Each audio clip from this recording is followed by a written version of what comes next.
छोटी बच्ची का स्कूल का पहला दिन। वो एक छोटा सा गांव था जहां छोटे छोटे घर और हरे भरे खेत थे। गांव में एक नई स्कूल खुली थी और नन्ही राधिका का आज स्कूल में पहला दिन था। वह उत्साहित थी, लेकिन उसके मन में एक अजीब सी घबराहट भी थी।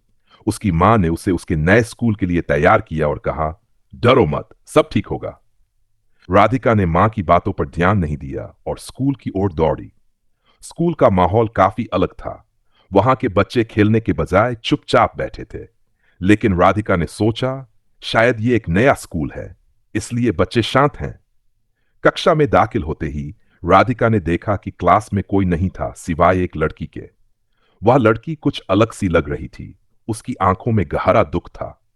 वह लड़की धीरे धीरे राधिका के पास आई और कहा, मैं तुम्हें नहीं जानती, लेकिन तुम्हारे साथ बहुत कुछ गलत होने वाला है। राधिका घबराई हुई थी। क्या मतलब? तुम कौन हो? लड़की ने उसे जवाब नहीं दिया, बस मुस्कुरा दी और अचानक हवा में गायब हो गई। राधिका डर से कांपने लगी। अचानक क्लास के बाकी बच्चे आ गए और उसे ध्यान भटकाने के लिए बातों में लगा लिया। लेकिन राधिका की आंखों के सामने वही लड़की और उसका चेहरा था। दिन भर राधिका को वह लड़की दिखती रही। जब स्कूल का समय खत्म हुआ, राधिका ने अपनी मां से सब कुछ बताया। मां ने चिंतित होकर कहा, वो लड़की यहां की नहीं है। यह स्कूल पहले एक पुराने अस्पताल में था, जहां एक लड़की की असमय मौत हो गई थी। राधिका की मां ने उसे स्कूल छोड़ने से मना किया, लेकिन राधिका ने तय किया कि वह अगले दिन स्कूल जाएगी, क्योंकि उसे वह लड़की समझने की कोशिश करनी थी। अगले दिन जब राधिका स्कूल पहुंची तो देखा कि वह लड़की उसकी इंतजार कर रही थी। इस बार लड़की बोली, तुमने सच सुना है, मुझे चैन की नींद नहीं आई। तुम मेरी मदद करोगी? राधिका ने हिम्मत जुटाई और उसने लड़की से वादा किया कि वह उसकी आत्मा को शांति दिलाने के लिए उस स्कूल के पुराने रहस्यों को उजागर करेगी। फिर क्या था? राधिका ने स्कूल के पुराने रिकॉर्ड और दस्तावेजों को खंगालना शुरू किया और धीरे धीरे उस लड़की की मौत की सच्चाई सामने आई। राधिका ने उस लड़की की आत्मा को शांति दी और तब से वह स्कूल एकदम सामान्य हो गया। राधिका का पहला दिन तो डरावना था, लेकिन उसकी हिम्मत और साहस ने उस पुराने दर्द को खत्म कर दिया। कहानी का संदेश: कभी भी डर से भागना नहीं चाहिए, बल्कि डर का सामना करके ही हम जीवन की सच्चाई को समझ सकते हैं। राधिका ने जैसे ही उस लड़की की आत्मा को शांति दी, स्कूल में एक अजीब सी शांति छा गई। वह लड़की, जिसकी आंखों में हमेशा गहरी उदासी और दर्द छिपा था, अब राधिका के सामने थी, लेकिन अब उसका चेहरा खुश था। राधिका ने देखा कि वह लड़की अब धीरे धीरे फेड होती जा रही थी, जैसे उसकी आत्मा को अब शांति मिल गई हो। धन्यवाद, लड़की ने आखिरी बार राधिका से कहा और फिर पूरी तरह से गायब हो गई। उसकी मुस्कान और चुप्पी में अब कोई दर्द नहीं था। राधिका का दिल हल्का हो गया और वह सोचने लगी कि उसने जो किया वह न केवल उस लड़की के लिए, बल्कि उस स्कूल के बाकी बच्चों और शिक्षकों के लिए भी बहुत महत्वपूर्ण था। अब स्कूल में कोई डर नहीं था। बच्चे और शिक्षक एक दूसरे के साथ खुशहाल तरीके से काम करने लगे। लेकिन एक दिन, जब राधिका स्कूल में अकेली बैठी थी, उसे अचानक किसी के कदमों की आवाज सुनाई दी। वह पलटकर देखती है, लेकिन कोई नहीं था। तभी कक्षा के बाहर से एक पुरानी किताब गिरने की आवाज आई। राधिका चुपचाप उठी और उस किताब को उठाने के लिए कक्षा के कोने में चली गई। जैसे ही उसने किताब को खोला, वह उसकी आंखों के सामने पुराने दस्तावेज और तस्वीरें थीं। उन तस्वीरों में वही लड़की थी जिसे राधिका ने शांति दिलाई थी। लेकिन इस बार एक तस्वीर में लड़की के साथ एक और बच्चा था, जो राधिका के जैसी ही लग रही थी। राधिका चौंकी और अपनी मां से यह बात बताई। उसकी मां ने यह बताते हुए कहा, तुम्हें याद है कि उस लड़की की मौत के बाद यह स्कूल कई सालों तक बंद रहा था? शायद वह लड़की तुमसे यह कहना चाहती थी कि तुम्हारा कनेक्शन इस स्कूल से बहुत पुराना है। राधिका को अब समझ में आया कि वह लड़की न केवल अपने अधूरे काम को पूरा करने आई थी, बल्कि उसे राधिका से भी कुछ कहना था। राधिका का परिवार और वह खुद अब इस रहस्य को सुलझाने के लिए और भी सशक्त महसूस करने लगे थे। राधिका ने तय किया कि वह और उसकी मां इस स्कूल के सभी रहस्यों को खोज निकालेंगी, ताकि आने वाली पीढ़ियों को डर और दर्द से मुक्त किया जा सके। क्योंकि अब राधिका को पता था कि कभी कभी हमें अपनी खुद की जड़ों से भी जुड़ना पड़ता है, ताकि हम अतीत के अंधेरे से निकलकर उजाले की ओर बढ़ सकें। कहानी का संदेश: अतीत के कर्ज को चुकता करने से हम न केवल अपनी आत्मा को शांति देते हैं, बल्कि दूसरों को भी वह शांति देने का अवसर प्राप्त करते हैं। राधिका और उसकी मां ने स्कूल के पुराने दस्तावेज और तस्वीरों को और गहराई से खंगालना शुरू किया। वे दोनों अब यह समझ चुकी कि वह लड़की, जिसका नाम रिया था, सिर्फ अपनी आत्मा को शांति देने नहीं आई थी, बल्कि कुछ और भी महत्वपूर्ण काम था जो राधिका को करना था। तस्वीरों में रिया के साथ उस बच्चे का चेहरा था जो राधिका जैसा ही दिखता था, और वह बच्चा भी स्कूल में पढ़ने आया था। एक दिन राधिका ने स्कूल के पुराने हेडमास्टर से मुलाकात की। हेडमास्टर ने बहुत ध्यान से राधिका को देखा और कहा, तुम्हारा चेहरा मुझे कहीं से जाना पहचाना लगता है। तुम्हारे परिवार का नाम, क्या तुम कभी सुनी हो मेनका के बारे में? राधिका ने धीरे से सिर हिलाया। नहीं हेडमास्टर साहब, मैंने कभी नहीं सुना। हेडमास्टर के चेहरे पर एक अजीब सी उदासी आ गई। उसने कहा, मेनका हमारी स्कूल की पुरानी छात्रा थी जो बहुत छोटी उम्र में ही यहां मर गई थी। उसकी मौत के बाद से यह स्कूल एक रहस्य बन गया था। रिया वही बच्ची थी जो उसे यहां ढूंढने आई थी। वह बच्ची तुम्हारे परिवार से जुड़ी हुई है। राधिका अब हैरान हो गई। मेरा परिवार? लेकिन कैसे? हेडमास्टर ने बताया कि रिया और मेनका की आत्माएं एक ही कड़ी से जुड़ी थीं। मेनका के साथ कोई हादसा हुआ था और उसकी आत्मा शांति पाने के लिए बार बार रिया के रूप में आ रही थी।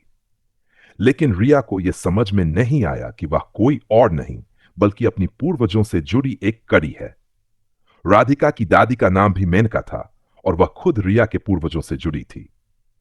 अब राधिका को यह समझ में आ गया कि वह लड़की जो उसे बार बार दिखाई देती थी, वह सिर्फ रिया नहीं थी, बल्कि उसकी मां की आत्मा थी जो किसी तरह से उसे अपने अधूरे काम को पूरा करने के लिए भेज रही थी।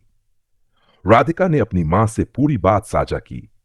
उसकी मां ने बताया कि रिया के पिता की खोज भी लंबे समय से जारी थी और रिया की आत्मा को शांति तब ही मिल सकती थी जब वह अपने परिवार को खोजकर अपने जीवन का अंतिम अध्याय पूरी करती।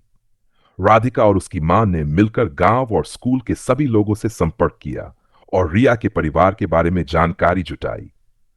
कुछ दिन बाद उन्हें रिया के परिवार का पता चला और जब वे रिया के असली परिवार से मिले तो पता चला कि रिया की आत्मा अब शांति में थी। एक दिन जब राधिका और उसकी मां स्कूल में अकेले बैठे थे, रिया की आत्मा उनके पास आई। इस बार उसका चेहरा खुश था और उसकी आंखों में शांति थी। रिया ने राधिका से कहा, धन्यवाद, तुमने मेरी मदद की। अब मुझे शांति मिल गई है। मैं हमेशा तुम्हारे साथ रहूंगी। राधिका और उसकी मां ने उसकी आत्मा को अलविदा कहा और स्कूल के भीतर जो डर और उदासी का माहौल था वह अब पूरी तरह से समाप्त हो चुका था। स्कूल में एक नई शुरुआत हुई और राधिका ने महसूस किया कि अब उसकी दुनिया में कोई अंधेरा नहीं था। कहानी का संदेश: कभी कभी हमें अपनी जड़ों और अतीत से जुड़ने के लिए साहस जुटाना पड़ता है ताकि हम दूसरों की मदद कर सकें और उन्हें शांति दिला सकें। यह शांति केवल दूसरों के लिए नहीं बल्कि हमारे अपने लिए भी बहुत महत्वपूर्ण होती है। राधिका और उसकी मां ने रिया की आत्मा को शांति दिलाकर सोचा कि अब सब कुछ ठीक हो जाएगा। लेकिन यह कहानी यहां खत्म नहीं हुई थी। कुछ दिन बाद राधिका को एक और अजीब घटना का सामना करना पड़ा। वह एक शाम अकेले ही स्कूल में पढ़ाई कर रही थी जब अचानक लाइट चली गई। चारों ओर अंधेरा छा गया और राधिका को लगा जैसे किसी ने उसके कान में धीरे से फुसफुसाया हो, मुझे छोड़कर मत जाना। राधिका डर के बजाय ठान चुकी थी कि वह हर रहस्य को सुलझाएगी। उसने पक्के इरादे से लाइट की स्विच को फिर से चालू किया और कक्षा के अंदर घुस गई।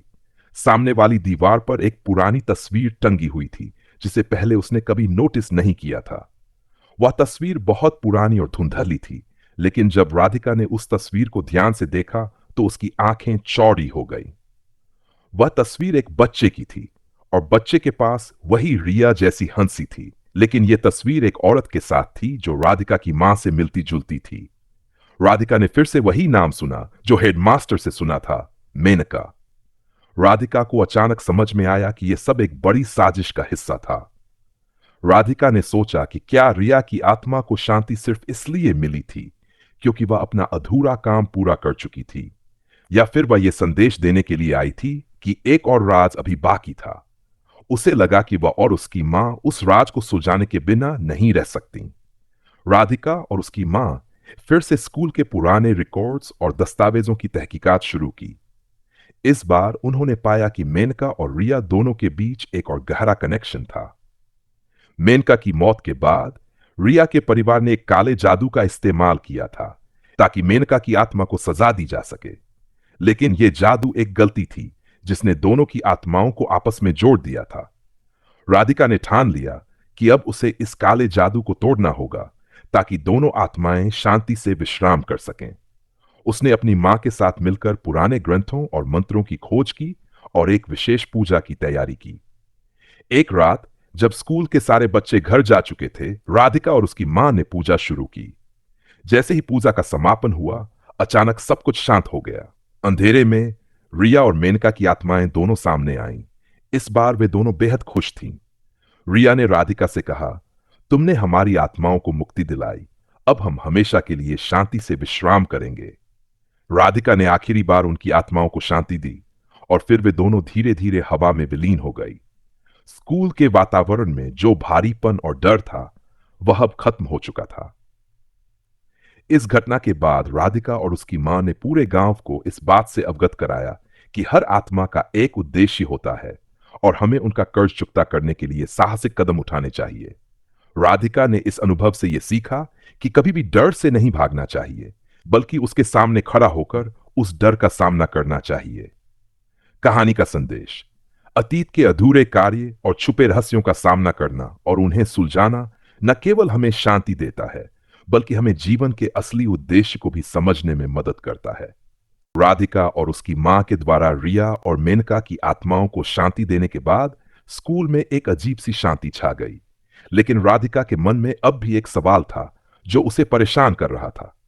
क्या सच में वह दोनों आत्माएं शांत हो चुकी थीं, या फिर किसी और रहस्य का सामना करना बाकी था? एक दिन राधिका अपने स्कूल की लाइब्रेरी में बैठी थी जब अचानक उसे एक और पुराना ग्रंथ मिला। वह ग्रंथ बिल्कुल नए जैसा था, लेकिन उसके पन्नों पर कोई रहस्यमयी भाषा लिखी हुई थी जिसे राधिका पहचान नहीं पाई। जैसे ही उसने वह किताब खोली, उसकी आंखों के सामने अजीब सी छायाएं तैरने लगीं। किताब से एक गहरी आवाज आई, तुमने जो किया वह बहुत कम था, अब तुम्हारे सामने एक और सच आएगा। राधिका ने घबराते हुए किताब को बंद कर दिया और मां को यह बताया। उसकी मां, जो अब तक इस सब में शामिल थी, तुरंत समझ गई कि यह एक नया रहस्य था जिसे सुलझाना जरूरी था। उन्होंने राधिका से कहा, यह किताब वह रहस्य खोल सकती है जो हमसे छुपा हुआ था, हमें इसका हल निकालने के लिए तैयार रहना होगा। राधिका और उसकी मां ने उस रहस्यमयी किताब के पन्ने फिर से खोलने का निर्णय लिया। इस बार वे सावधानी से किताब के शब्दों का अनुवाद करने लगे। जैसा ही उन्होंने किताब के कुछ शब्दों का अनुवाद किया, यह खुलासा हुआ कि रिया और मेनका की आत्माएं अब शांत हो चुकी थीं, लेकिन उनके साथ कुछ और आत्माएं जुड़ी हुई थीं। अदृश्य और खतरनाक शक्तियां जिन्होंने स्कूल और उसके आसपास के क्षेत्र को शापित किया था। राधिका और उसकी मां ने किताब में लिखा एक मंत्र देखा जिसे पढ़ने से उन शक्तियों को खत्म किया जा सकता था। लेकिन इस मंत्र को पढ़ने के लिए उन्हें एक खास समय और जगह की आवश्यकता थी। यह मंत्र केवल उस रात पढ़ा जा सकता था जब पूर्णिमा का चांद आसमान में होगा और स्कूल के अंदर एक विशेष ज्योतिपूर्वक वातावरण बने। राधिका और उसकी मां ने तय किया कि वे इस मंत्र का उच्चारण उसी रात करेंगी। पूरी तैयारी के साथ वे स्कूल आईं। जैसे ही चांद की रोशनी स्कूल के अंदर आई, उन्होंने मंत्र का उच्चारण करना शुरू किया। जैसे ही मंत्र पूरी तरह से पढ़ा गया, स्कूल के चारों ओर अजीब सी हलचल हुई। हवा तेज हो गई और एक घना अंधेरा स्कूल में घेरने लगा। अचानक कई अदृश्य परछाइयां स्कूल के भीतर घूमने लगीं और वातावरण में एक गहरी डरावनी शांति फैली। फिर एक भयंकर चिल्लाहट गूंज उठी। वह सभी आत्माएं जो अब तक स्कूल में शापित हो चुकी थीं, एक बार फिर जागृत हो गई। लेकिन राधिका और उसकी मां ने हिम्मत नहीं हारी। वे मंत्र का उच्चारण करती रहीं और अचानक एक तेज रोशनी का विस्फोट हुआ। वो सारी परछाइयां और आत्माएं एक साथ ध्वस्त हो गई, जैसे कोई गहरी शक्ति उन्हें नष्ट कर रही हो। कुछ पल बाद जब सब कुछ शांत हुआ, राधिका ने देखा कि स्कूल के अंदर अब कोई अजीब हलचल नहीं थी। वह शांत हो गया था और कोई भी अंधेरा वहां नहीं था। रिया और मेनका की आत्माएं एक बार फिर सामने आई, इस बार पूरी तरह से शांति में। रिया ने राधिका से कहा, तुमने वह किया जो किसी और के लिए नामुमकिन था। अब हम सब शांति से जा रहे हैं, धन्यवाद। राधिका ने सिर झुकाकर उन्हें अलविदा कहा और फिर जैसे ही वे दोनों आत्माएं आकाश में विलीन हुई, स्कूल में एक नई शुरुआत हुई। अब वहां न कोई डर था न कोई अंधेरा, सिर्फ शांति और उजाला था। कहानी का संदेश: कभी कभी हमें अपने डर और रहस्यों का सामना करना होता है, और उन पर विजय पाने के लिए हमें अपनी आंतरिक शक्ति और साहस का प्रयोग करना पड़ता है। जब हम अपने भीतर की शक्ति को पहचानते हैं, तो कोई भी अंधेरा हमें हरा नहीं सकता।